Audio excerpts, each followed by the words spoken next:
सिंगार दीप्तोर कोयतुर लोकुरकुन जय सेवा। नन्ना अस्मिता गोटा, नन्ना सीमा गोटा, नन्ना Shilpa Hidami, Gondi culture 750 YouTube channel दिगा प्राचीन गोंडी संस्कृतीचा अभ्यास कियांसाठी मावा गोंडी कल्चर 750 ईद यूट्यूब चॅनल दून लाईक शेअर आणि सबस्क्राईब की उदाल रिंगो मोतीराम कंगाली हेतुकेसी सेवा क्या तो आवने मावा सबूटा येर नूर संयो पारिक तो कोया पेन तुम तला में किसी हेतुकेसी सेवा ने कुंडी भाषा को हम तो कहते हैं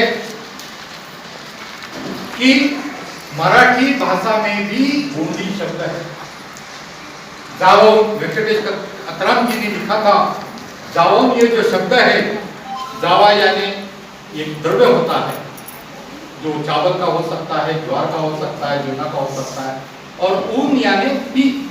जाओ जाओ गाओ जीवन शब्द आ गया, वो मराठी में विद्यमान है।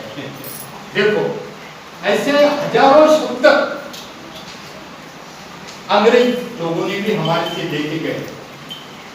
मैरिज कहां से आया? ये मैरिज शब्द मरमीन से आया, यानी विवाह। तो सभी भाषाओं की जननी हमारी गोंडी है, हमारी कोया है। इस गोंडी वडुकालना सेवा सेवा, इन गोंडी वडुकालना सेवा सेवा, इन कोयान बोलना सेवा सेवा। तो हम मुख्य विषय पर आते हैं। जैसे कि हमारे राजनांदगांव इस गौरी नगर के कार्यकारिणी ने हमें न्योता दिया, विनती करी बहुत 4-5 महीनों से सलामे जी हमें गोंडवाना गोंडी साहित्य सम्मेलन का वहन करना है। आज की जिंदा रखें, ठीक है? तो हम थोड़ा बैठकर तो हमने हमारा तो आपके समूह रखना चाह रहे हैं, क्योंकि कोई भी पॉइंट छूटना नहीं चाहिए, नहीं तो हम भटक जाते हैं, अपने विचार रखते रहते। सिंधु घाटी में मिले चित्रलिपि एवं गोंडी साहित्य संपदा, गोंडी भाषा संस्कृति एक अवलोकन पर उद्बोधन, यह हमें विषय दिया गया है या हमने दिया है। इस ऐतिहासिक तत्वपूर्ण खोज का मूल प्रेरणा स्त्रोत्र सिगमोर यानी बायसन है। देखिए बड़े ध्यान से सुनिए, क्योंकि सिंधु घाटी के उत्खनन में जो मुद्राएं मिली, तो उस पर हमारे जो भूखे हैं बांदी बाई उपाधि को, उनके सिर पर सिगमोर है यानी बायसन हॉर्न।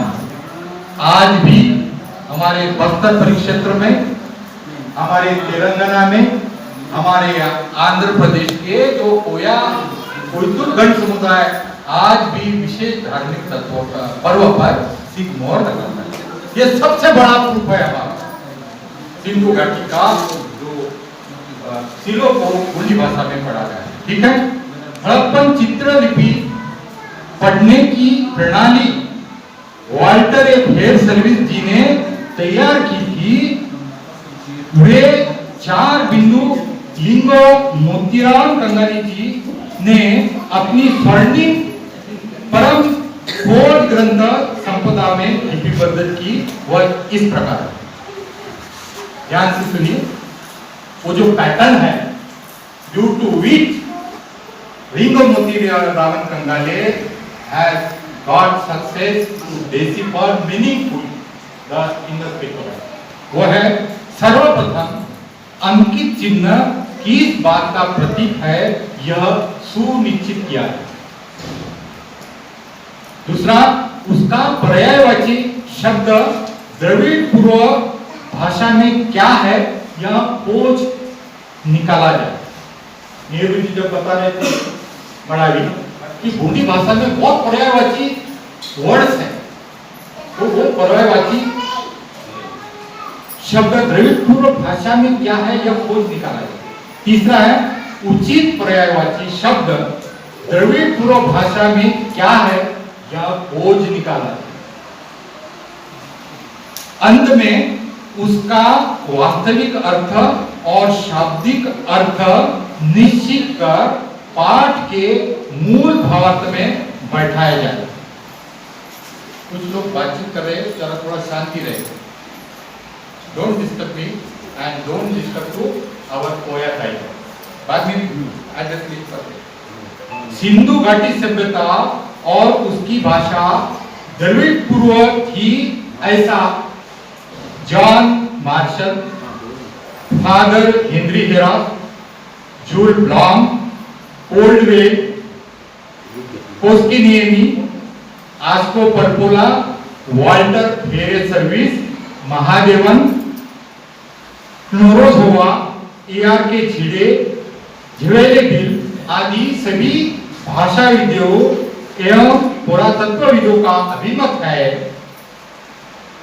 क्योंकि सिंधु सभ्यता के उत्खनन से पाए गए मोरों में अंकित पाठों में जिस प्रकार के स्वर भेद चिन्हों का प्रयोग किया जा चुका है वह मात्र द्रविड़ परिवार की भाषाओं में ही पाया जाता है।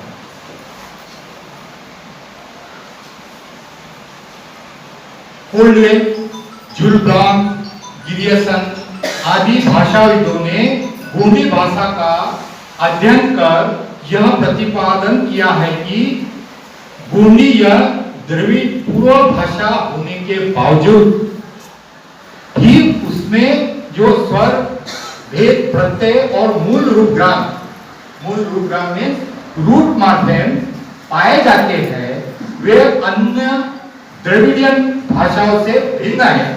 इसलिए गोंडी भाषा सभी द्रविडियन भाषाओं की जननी है। That means Gondi is the mother tongue of all Dravidian languages. ऐसा न्यायमूर्ति रानडे और ओल्डवे का मत है।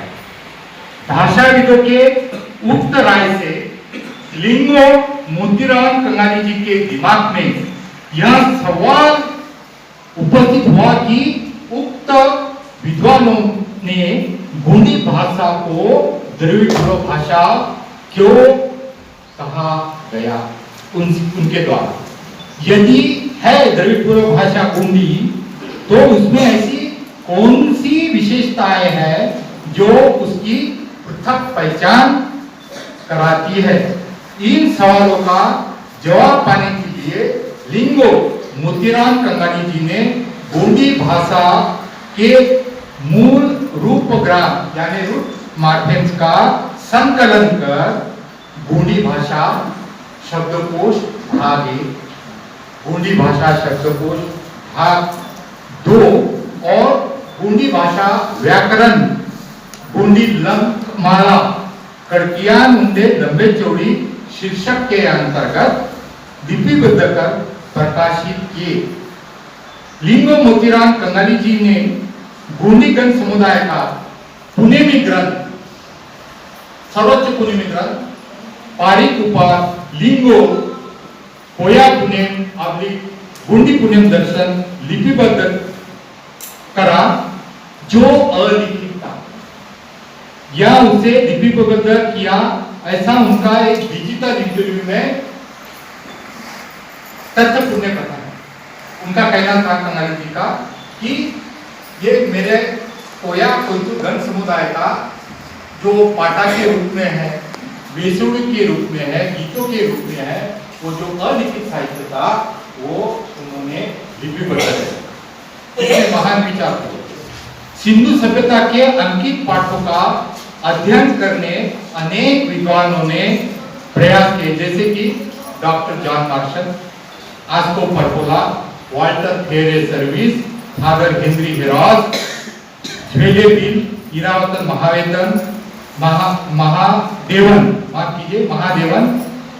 EKM मैकी, PH डेल, AR के झिड़े, जीएस हंटर आदि के द्वारा जो प्रयास किया गया है उनके कृतियों का परीक्षण कर उक्त चित्रलिपि को गोंडी भाषा के मूल रूप ग्राम रूट माध्यम के माध्यम से कैसे अर्थपूर्ण ढंग से पढ़ा जा सकता है, इस तथ्य को संसार के सम्मुख सैन्वी लिपिका गोंडी में उद्वाचन decipherment of industry in Gondi परम शोध ग्रंथ द्वारा चैत्र पूर्णिमा सन 2002 में नागपुर महानगर गोंड वंश राज परिवार द्वारा रचित नगरी नागपुर में प्रकाशन कर दुनिया के तमाम अध्ययनकर्ता खोजकर्ता को एक नई दिशा पर। अभी मैं अभी यहाँ बोर्ड तो नहीं है, लेकिन हड़प्पन लिपि कैसी पढ़ी गई है एक 2 मिनट में बताता हूँ, आप बड़े ध्यान से नहीं सुनते। जैसे अभी हम यहाँ खड़े हैं, ये जो चित्र बना है इसको गोंडी भाषा में कहा जाता है आल। आप पढ़िए, अध्ययन करिए, बहुत अच्छा लग रहा है। तो हमारे तरुण नेता जी की जो जीवन संगति है उनके लिए भी ताली बजाए। ये आल है, ठीक है। और समझो मेरे सिर के ऊपर एक पत्ती है झाड़ की, लीफ, अंग्रेजी में कहेंगे लीफ या पर्ण, है ना, एक पीपल का पन्ना ऐसा, ठीक है। तो ये फ्रॉम के समान है, मुकुट है। तो ये पर्ण के लिए गोंडी भाषा में आया आदि शब्द, आया आदि शब्द विद्यमान। और हम तो है आदि यानी कर्मी, वो कार्य और स्थिति दर्शाता है, वर्क। तो भाई अभी ये इसको क्या कहा गया है, आदि या आय, और हम है आल।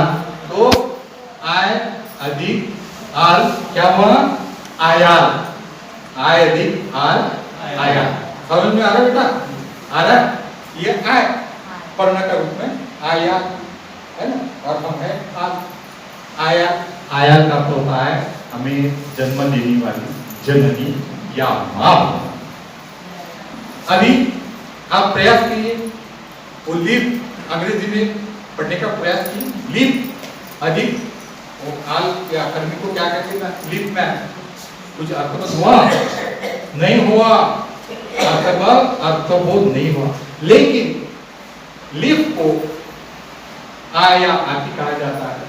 और जो मानवता रूपी चिन्ह है उसको आय अधिकार, आया यानी मां होता है, जननी होती है, मदर होती है, ठीक है।